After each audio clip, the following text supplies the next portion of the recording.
Estamos começando o Bom Dia Entrevista e hoje com a presença da professora, pesquisadora, doutora em letras pela USP, a professora Helena Confortin, que vai falar aí sobre o seu livro, o novo livro que ela lançou recentemente, que se chama A Presença Italiana no Alto Uruguai Gaúcho, História e Legados.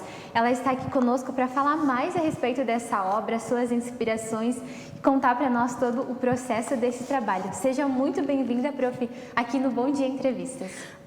Obrigada pelo convite, uma boa tarde a todos. É um grande prazer estar aqui conversando com vocês sobre o trabalho que a gente vem desenvolvendo já há muitos anos e que tem como resultado, muitas vezes, a produção literária de artigos ou de livros que nós oferecemos à comunidade. Para nós é uma grande honra também. Prof, então eu gostaria que tu contasse para nós, temos na verdade dois livros, um que a senhora produziu inteiramente, seu, e outro que a senhora tem participação, né? Que é esse maior ali, 150 anos, imigração italiana, Rio Grande do Sul, um baita material, né? Mas falando, prof, desse outro aqui, que é da senhora, Presença Italiana no Alto Uruguai Gaúcho, História e Legados, eu gostaria que a prof compartilhasse conosco sobre o conteúdo do livro, né? Falasse um pouquinho mais a respeito dele. Bom, este eu acho é a quinta ou sexta obra que eu escrevo sobre o italiano no Rio Grande do Sul e no Alto Uruguai. Esse livro é uma coletânea de 5 artigos. Tem 2 artigos que já tinham sido publicados. O primeiro deles é um artigo que fala sobre toda a região Alto Uruguai, histórico da região, a interferência da língua italiana, o bilinguismo italiano-português aqui da região. E esse primeiro artigo ele foi publicado há alguns anos numa revista na Itália, em italiano. Foi solicitado pela Universidade Ca' Foscari de Veneza, quando eu fiz um curso de língua italiana lá, em parceria, e então eu mandei esse texto para ser publicado lá. Como a revista mal e mal chegou aqui um exemplar, então eu atualizei e publiquei. E nesse primeiro artigo, eu trato bastante sobre a imigração italiana, como aqui no Alto Uruguai, como ela começou, as famílias que chegaram, que língua falavam, como se comunicavam e, sobretudo, sobre a interferência do italiano no português do Alto Uruguai. Nós falamos bastante diferente de muitas outras cidades, temos um falar bastante específico nosso. E há uma grande interferência das colônias italianas que nós tínhamos aqui no Alto Uruguai. E é uma obra também, prof, depois eu vou pedir para o pessoal para mostrar bem que ela tem várias fotos, várias figuras, figuras antigas de casas, de fogões assim que contam a história da nossa cultura, objetos. Eu achei incrível, muito interessante, né? Prof, o que lhe inspirou, além, claro, dessa paixão, né, pela Itália, digamos assim, a senhora vem, né, dessa cultura italiana, mas o que lhe inspirou a colocar esse projeto em prática, assim? Bom, eu sou descendente italiano, meu bisavô e meu avô vieram da Itália, lá do norte da Itália, na época final do século XIX, 1886, e eu tive em toda a minha família influência italiana, tanto que minha língua materna não foi o português, mas foi o dialeto italiano. Então, em casa, nós falávamos e tal. E todo dia, na casa do meu pai, que a gente morava na colônia, final de tarde, início da noite, nós sentávamos em volta do meu pai e ele lia a história do Naneto Pipeta. Olha só. Que era publicada no livro Correio Rio-Grandense na época. E isso me motivou a gostar da língua italiana. Quando eu fui fazer o doutorado na USP, eu já trabalhava na URI, na época FAPES, e eu precisava de um projeto para a tese. Na época, nós estávamos aqui na região tendo os alagamentos das barragens de Itá, Machadinho, tá? E com isso, muitas das comunidades italianas da região seriam extintas. Então, a gente decidiu, a URI decidiu, na época, desenvolver vários projetos, fauna, flora, história, e eu fui buscar a língua desses imigrantes. Então, eu escolhi 120 famílias italianas de Erechim e de 3 outras cidades, que foi Jacutinga, foi Viadutos e foi Campinas. E dessas cidades, então, nós fomos conversando com as pessoas italianas em dialeto italiano, peguei Severiano de Almeida também, que era a Colônia Forte, em dialeto italiano. Eu gravei a fala dos nossos antigos nonos, que falavam ainda italiano em casa, nas colônias, e isso serviu de base para eu começar a trabalhar. Como eu dominava a língua italiana, eu conseguia falar o dialeto com todos eles e gravar a fala deles. Nossa, prof, que trabalho grande, muito enriquecedor, né? E isso totalmente faz parte da nossa cultura, da nossa história. E eu imagino, prof, que deve ter sido um trabalho, tanto é claro que a prof já veio dessa cultura, já falava, já dominava a língua, mas falando assim do trabalho que a senhora teve que conversar então com 120 famílias para fazer. Como é que foi o processo, o trabalho que a senhora teve para produzir esta obra? Eu primeiro selecionei as pessoas que tinham que falar italiano. Eu peguei metade com mais de 50 anos e metade com menos, porque me interessava saber não só daqueles que falavam, colher a língua, mas saber se os mais jovens também queriam preservar a cultura e a língua italiana na região. Foi uma pesquisa ali, sim, na então verdade. eu pesquisei com isso. E fiz essa comparação entre Erechim, cidade polo, mais as outras 3 do interior. Comparando idade, variável município, zona rural e zona urbana. Então, eu tentei levantar. E eu fiz o segundo artigo aqui, ele trata sobre o comportamento linguístico desses italianos.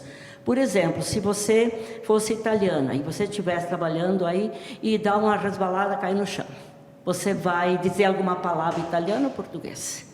Quem tem a língua materna italiana, que é a língua dos sentimentos, ele vai falar em italiano.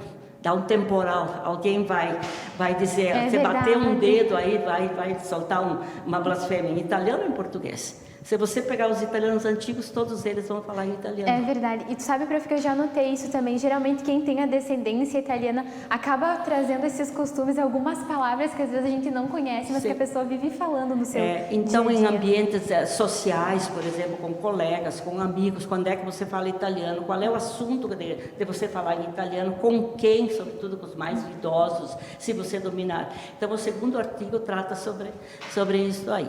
O terceiro texto vai tratar aqui da região, sobre a cultura da região.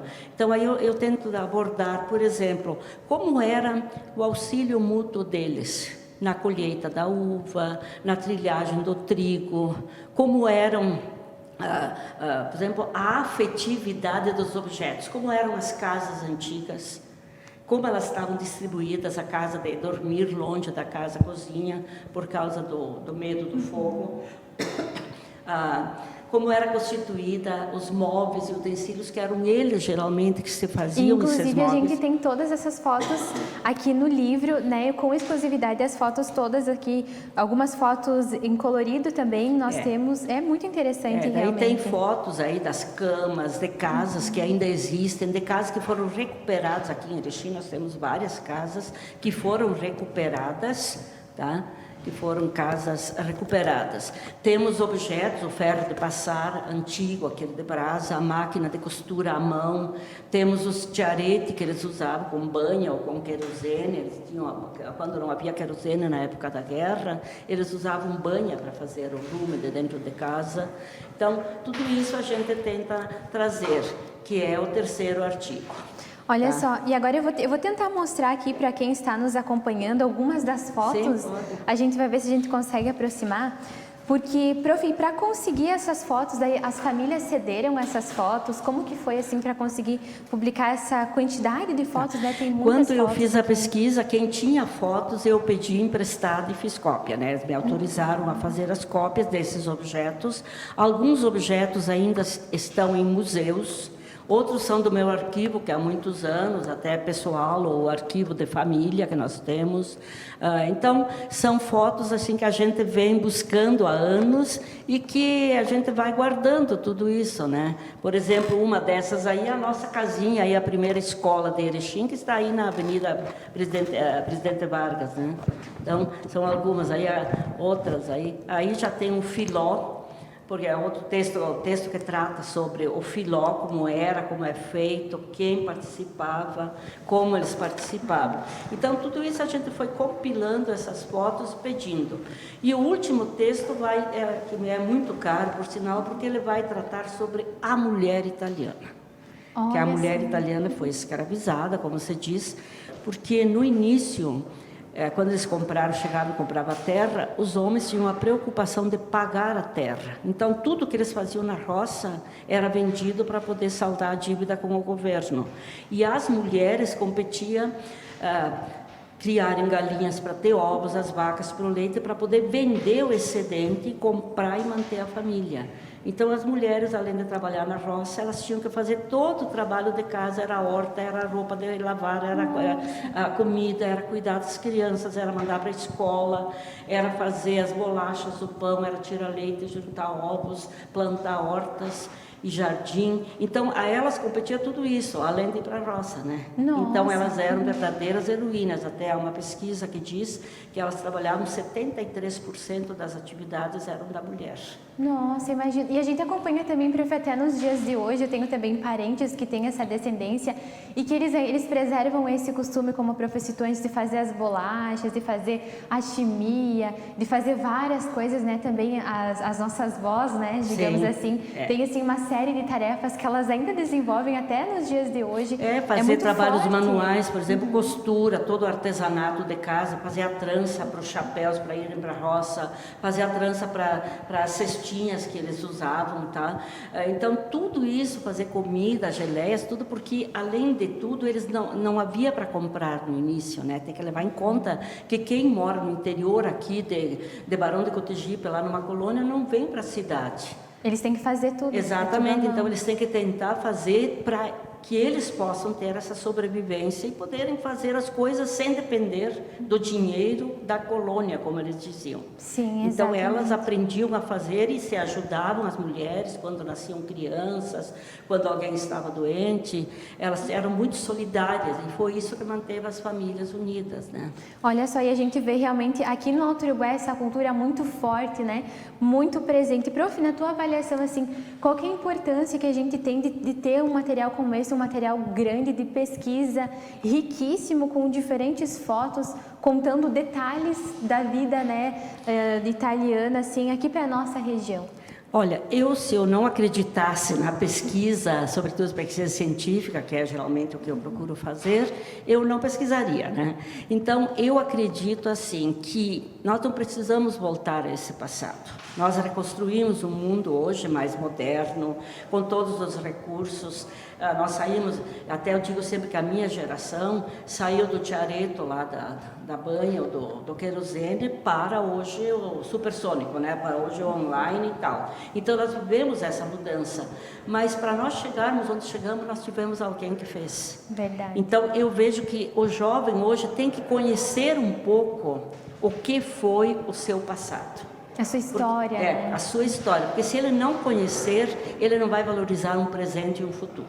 Para mim, essa é a base. Eu tenho que conhecer. Então, meu objetivo, quando eu fiz esses trabalhos, foi justamente mostrar que, se nós chegamos ao século XXI, na era supersônica, da era de todas as tecnologias de informação últimas, foi porque alguém veio devagar construindo toda essa base histórica, cultural e científica para que nós chegássemos onde chegamos hoje. Verdade, prof. E falando também agora a obra, tem uma outra obra também, eu gostaria que a prof destacasse agora um pouquinho dessa sua outra participação, que é nesse livro aí que pesa aproximadamente 7 quilos, né, se eu não estou enganada. Toda a coleção aqui só tem um volume, são 3 volumes.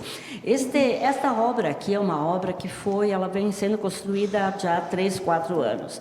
É liderada por uma equipe de Porto Alegre, que o Ademir Antônio Baca e o Rocha, então fotógrafo, e ela faz parte da série Os 150 anos da imigração italiana, que neste ano, dia 24 de maio, nós comemoramos 150 anos, não da chegada dos primeiros colonos, mas da criação das primeiras colônias aqui no Rio Grande do Sul, que foram Caxias, Bento, Garibaldi e o interior de Santa Maria. tá? Então, a Silveira Martins. Então, quando o governo criou essas colônias, eles consideraram o início da colonização, da imigração, a criação das colônias, mesmo que os colonos tenham vindo depois, quando essas colônias já tinham estrutura.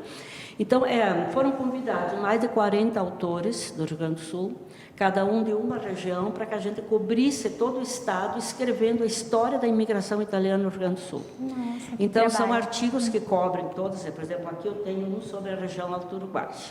Tá? O italiano na região Alto Uruguai, suas contribuições, até eu destaco aqui as famílias, primeiras que chegaram, quem foi, por exemplo, o primeiro que criou o frigorífico, o primeiro sapateiro, toda essa parte para valorizar o italiano que veio aqui no início do século. O segundo volume, ele destaca cidades, mais italianas, e um terceiro, famílias italianas. Bem separadinho, né? São três volumes. Então, como eu participei desse primeiro, foi feito o lançamento, até eu estive no último sábado em Marau, onde foi feito o lançamento dessa obra lá, através do Comitato Bêneto do Rio Grande do Sul, com presença de diversas autoridades. Já havia sido feito o primeiro lançamento em Arvorezinha, com o governo do Estado e de outras autoridades, e agora estão indo em alguns lugares fazer esse lançamento. Olha só, realmente um material e tanto, prof. Prof, agora falando um pouco mais da senhora, a senhora é pesquisadora, professora, participa aí de diferentes eventos aqui da nossa cidade, muito conhecida. Para quem lhe conhece, né, há bastante tempo, tem memórias incríveis dos seus ensinamentos para alunos, né? É uma trajetória e tanto. Eu gostaria de saber da senhora, como é que foi que a senhora desenvolveu o amor pela escrita, pela literatura? E também uma outra pergunta seria, quais foram assim as suas principais inspirações quando você iniciou na escrita? Bom, como eu comecei a escrever, eu sempre tentei ser boa aluna, né? Era cobrado na época da infância que a gente fosse boa aluna. E já na época a gente produzia pequenos textos. Quando eu vim para cá, eu vim estudar aqui, que eu sou de Marau, e daí eu fiz o primário lá e vim estudar aqui no Colégio São José. E eu diria que no Colégio São José nós éramos muito incentivados a produzir pequenos textos, poemas, havia concursos para textos, redações e tal, e eu sempre participava e muitas vezes eu ganhava, né? Então isso foi me motivando. Daí eu diria que quem me motivou a escrever, a ler, foi minha família, foi meu pai e minha família, a escrever meus professores. E quando eu ingressei na URGS, já faz mais de 40 anos, tá? Por isso que eu dei aula para metade de Erechim, quase como a gente diz que conheço muita gente, eu sempre trabalhei com português, literatura e linguística. Então, quando eu comecei a fazer isso, para motivar o meu aluno a ler e escrever, eu tinha que ler e escrever. E daí, quando você começa a fazer, por exemplo, uma pós-graduação, você é obrigado a fazer um TCC, uma monografia. É mais leitura, mais Então, pesquisa. esses trabalhos acadêmicos. Daí, quando eu fui fazer doutorado, eu era, assim, uma das exigências que a gente publique tantos artigos em revistas de classe e tal.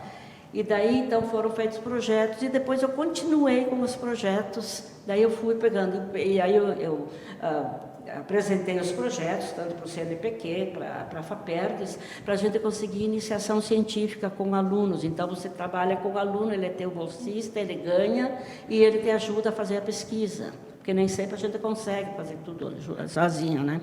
Então, como eu tive essas várias bolsas, alunos me ajudaram a pesquisar, a buscar informações, e isso foi fazendo com que eu produzisse, trabalhasse. Eu gosto muito de escrever, eu preciso escrever, muitas vezes sinto falta de escrita. Sim, inclusive, prof, eu tenho que destacar que eu fiquei apaixonada pela sua biografia aqui no final do livro, que eu dei uma olhada, e realmente, assim, é uma escrita, assim, que te convida a ler, que te convida a refletir sobre a vida, sobre a nossa história. Então, realmente, assim, é uma escrita que vale a pena ler, que quando eu li, eu fiquei encantada. Assim, porque as palavras, elas tocam a alma, como a gente diz, né? Elas entram, porque elas contam a nossa história e faz a gente também se envolver, né, com tudo aquilo que a gente vive. Então, realmente vale muito a pena. E, além disso, prof, eu vi que a senhora tem, obviamente, né, muitas outras obras publicadas. Tem algumas aqui no livro, mas, além dessas, a senhora tem outras obras publicadas. E eu gostaria de saber se a senhora pretende escrever sobre mais algum assunto, se tem alguma coisa em mente, já de tantos, né? Mas se tem alguma coisa que tu ainda quer escrever.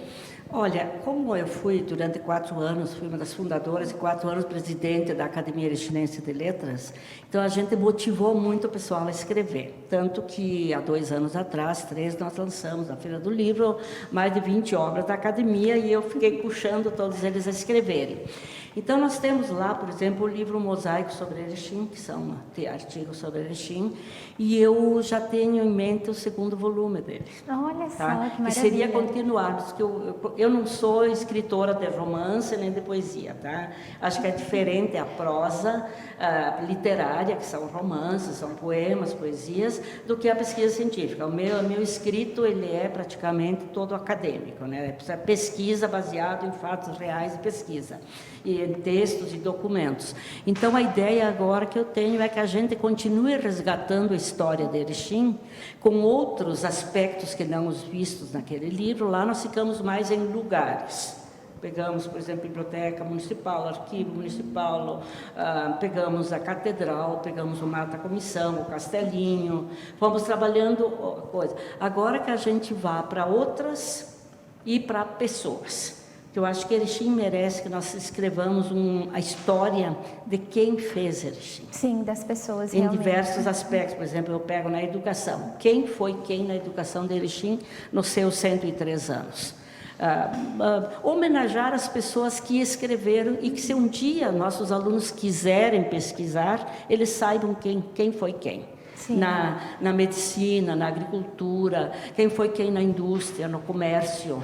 Tá? Então, nós temos nomes significativos que, com o tempo, vão sendo esquecidos.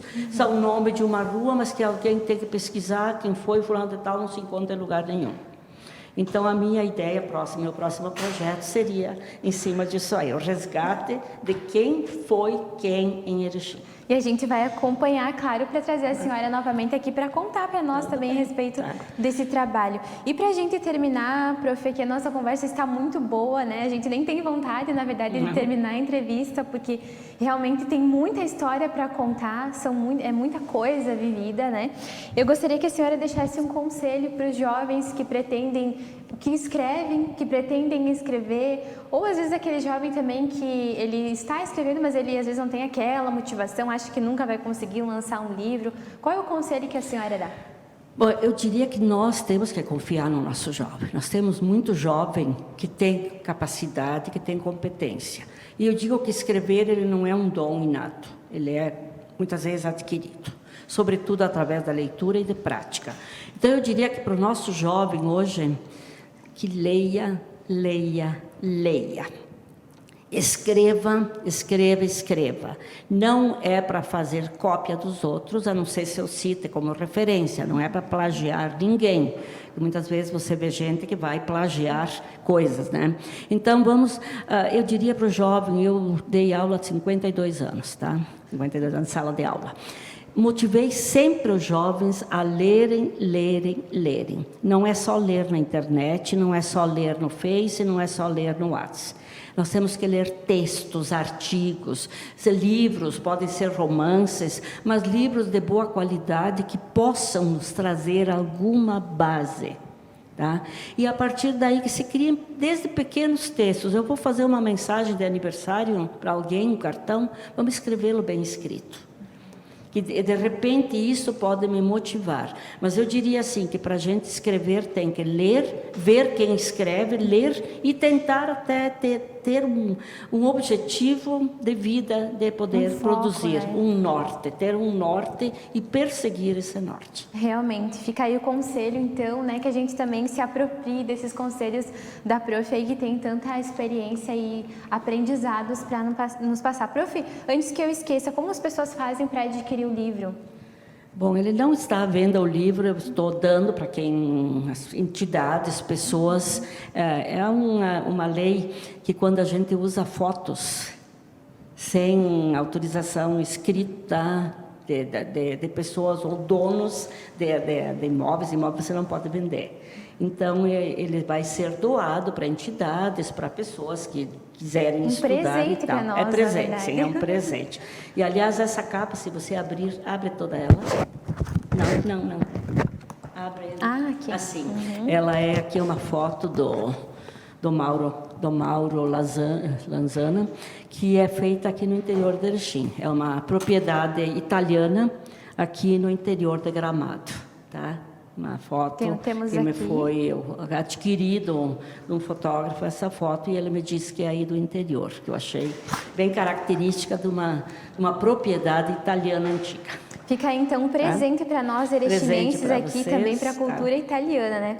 Prof, então, aqui chegando ao fim da nossa entrevista, da nossa conversa, agradeço muito a sua participação aqui, a sua disponibilidade, compartilhando conosco aí essa obra riquíssima, né? Que conta aí a nossa cultura, a nossa história. Nosso muito obrigada. Tá, eu que agradeço a disponibilidade de vocês, agradeço aos ouvintes, se tiverem paciência de nos ouvir, e a gente está sempre à disposição para informações. Perfeito. Obrigada. Muito obrigada. E a você que nos acompanha, nosso muito obrigada pela sua audiência. Lembramos que se você quiser rever esta entrevista ou também outras, você pode acessar todas as nossas plataformas digitais. Um abraço e até a próxima entrevista.